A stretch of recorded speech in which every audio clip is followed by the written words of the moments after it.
Operation बयानुल महसूस की आला हिकमत अमली पर जनरल आसिम मुनीर को फील्ड मार्शल के ओहदे पर तरक्की दे दी गई है। ब्रिगेडियर साहब क्या कहेंगे इस शानदार फैसले पर? देखेंगे, ये जो बड़ा प्रेस्टिजियस किस्म का ये रैंक है, और जब हम कह सकते हैं ये वेल डिजर्व थे, और एक्सेप्शनल सर्विस पे दी जाता है, और स्पेशली लीडरशिप में ड्यूरिंग वार टाइम। और जिस तरह उन्होंने डिमॉन्स्ट्रेट किया है अपनी जो लीडरशिप क्वालिटीज थी, और देखिए स्विफ्ट और डिसिसिव विक्ट्री हमने देखी 10 मई को, जो 5 घंटे के अंदर अंदर हमने इंडिया को जिस तरीके से चानो शान चित कर दिया था, वो उनकी लीडरशिप थी। और जब लीडरशिप है, देखिए जब से उन्होंने कमांड संभाली थी, तो उसमें उन्होंने एक स्ट्रेटेजिक क्लैरिटी दी थी कौम के लिए और अफवाज पाकिस्तान को। अफगानिस्तान के बारे में इनको क्लैरिटी थी, और इंडिया के बारे में क्लैरिटी थी। और फिर उन्होंने ये भी कहा कि हमें हॉट स्टेट बन के दुनिया के सामने अपने आप को पेश करना है, ना कि सॉफ्ट स्टेट। और फिर इसके अलावा उन्होंने कहा कि स्टेटस को की कोई बातें नहीं होंगी, अभी बातचीत जो डिसीजन होगा उस पर इम्प्लीमेंट करेंगे। नेशनल एक्शन प्लान की बात की। और इसके बाद देखें कि उन्होंने जो ट्रूप्स को लीड किया फ्रॉम द फ्रंट किया, और फिर इसमें डिसाइसिव लीडरशिप है, और डिसीजन मेकिंग जो है बहुत इंपॉर्टेंट चीज़ है। सो वो डिसीजन मेकिंग उन्होंने की, और जो नेशनल फैब्रिक जो हमारा दरमियान में टूट चुका था वापस उन्होंने जोड़ दिया था। स्पेशली इन चंद जो पिछले मार्के हक के दौरान हमने देखा, इररेस्पेक्टिव ऑफ जो पॉलिटिकल डिफरेंसेस, लोग पाकिस्तान के झंडे के नीचे आकर सब जमा हो गए थे। और देखें, एक फर्म रिजॉल्व था, और एक पोस्चर उनका हमेशा रहा एसर्टिव पोस्चर था, जिसकी वजह से एक हमें स्विफ्ट और डिसिसिव विक्ट्री मिली। और ये जो है दुनिया भर में इसको एक्नॉलेज किया जा रहा है, इलेक्ट्रॉनिक मीडिया में, प्रिंट मीडिया में। और मैं तो ये मानना है कि जी फ्यूचर में इस पर स्टडीज की जाएंगी, जिस तरह लिखा जा रहा है इस पर लोग थीसिस लिखेंगे, वार गेमिंग होगी कि एक ऐसा मुल्क जो अपने से 11 गुना बड़े मुल्क को न सिर्फ उन्होंने ग्राउंड पे एलओसी पे उनको सबक सिखाया, बल्कि हमारी जो एयरफोर्स थी, और इसके बाद हमारे आर्टिलरी के जो थे फतेह 1 और फतेह 2 जो इस तरह थे, जिन्होंने इस तरह अपनी जो परफॉर्मेंस शो की, तो क्रेडिट जाता है लीडरशिप को जाता है। जब आपकी लीडरशिप मजबूत हो, डिसीजन मेकिंग उनकी मजबूत हो, और बहुत बोल्ड डिसीजन मेकिंग करें, तो कामयाबी आपके कदम चूमती है।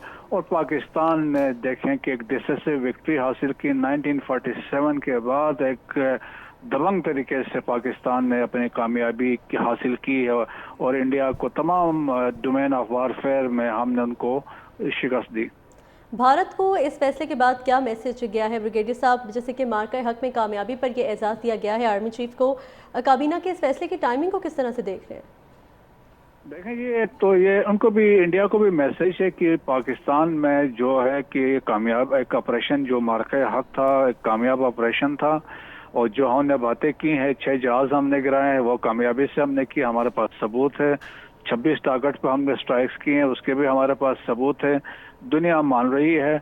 और जिस तरह मैंने कहा ना, तमाम डोमेन ऑफ वारफेयर, जो वारफेयर के डोमेन 6 हैं कि 6 के 6 में गवर्नमेंट ऑफ पाकिस्तान के अंडर, पॉलिटिकल लीडरशिप के अंडर पाकिस्तान आर्म फोर्सेस ने परफॉर्म किया और डिलीवर किया है। और दुनिया इसलिए हैरान और परेशान है कि ये क्यों कर ऐसा मुमकिन हुआ है। एक ऐसा मुल्क जिसको तवक्को की, उनसे ये तवक्को थी वो चीन के सामने खड़ा होगा, लेकिन वो तो पाकिस्तान के सामने लेट गया। सो मैसेज इंडिया के लिए है, यही है कि ये लीडरशिप यहाँ की कंटिन्यूटी में है, लीडरशिप है। और मजीद जो इनकी सोच होगी, जो इनके फिक्र होगा, वो पाकिस्तान की बका के लिए होगा, पाकिस्तान की सालमियत के लिए होगा, पाकिस्तान की सॉवरेनिटी के लिए होगा। तो मैसेज ये है कि इंडिया के लिए कि don't mess with Pakistan, leadership वही यहाँ पे।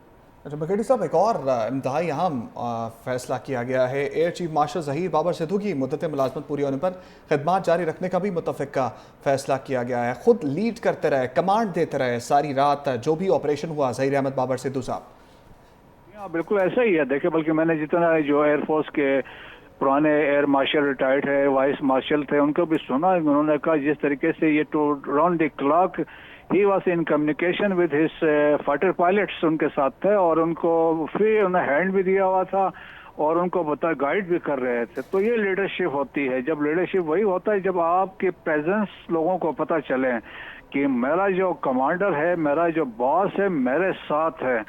तो वो बड़ा मैटर करता है। जिस तरह देखे, जिस तरह जनरल सिद्धू ने लीड किया है और आज इनके तमाम लोग एक्नॉलेज करते हैं कि उनकी लीडरशिप बड़ी ज़बरदस्त थी और इनके ही remained in communication with his pilot through out around the clock जब से ये मार्के शुरू हुए थे। और सिमिलरली हमारे नेवी के जो चीफ थे, जिस तरह हमारी नेवल प्रेजेंस भी देखें जिस तरीके से वहाँ पे रही। जब INS विक्रांत आया था तो हमारी वहाँ पे मूवमेंट शो हुई, तो वहाँ से वो INS विक्रांत वहाँ से निकल गया था। सो अलर्ट हमारे नेवल फोर्सेस भी थे, ग्राउंड फोर्सेस भी थे।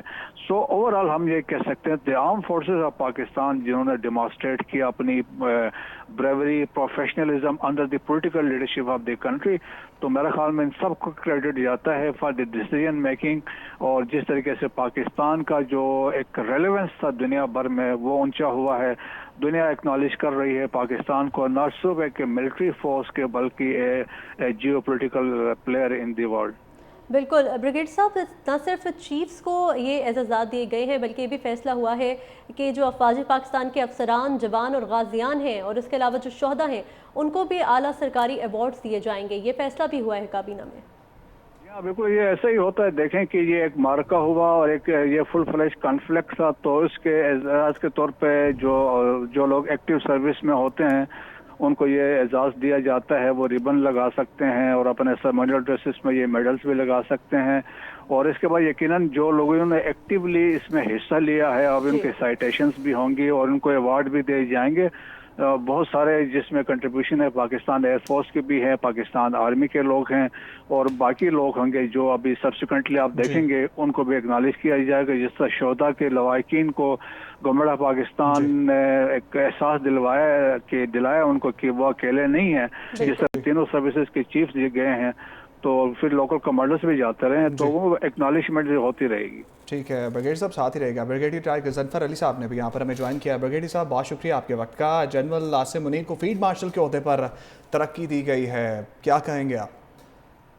जान बिस्मिल्लाहिर्रहमानिर्रहीम, आपको पता है कि बुनियादी मकसूद के बाद और जो उसकी ऑपरेशन के दिन नताइज आए थे उसके तनाजुर में ये वफाकी काबीना का इजलास था और प्राइम मिनिस्टर चेयर कर रहे थे और वहाँ पे जितने वज़रा मौजूद होते हैं तो वहाँ पे ये जो है उसका फैसला किया गया है और एयर चीफ को भी एक्सटेंशन दी गई है।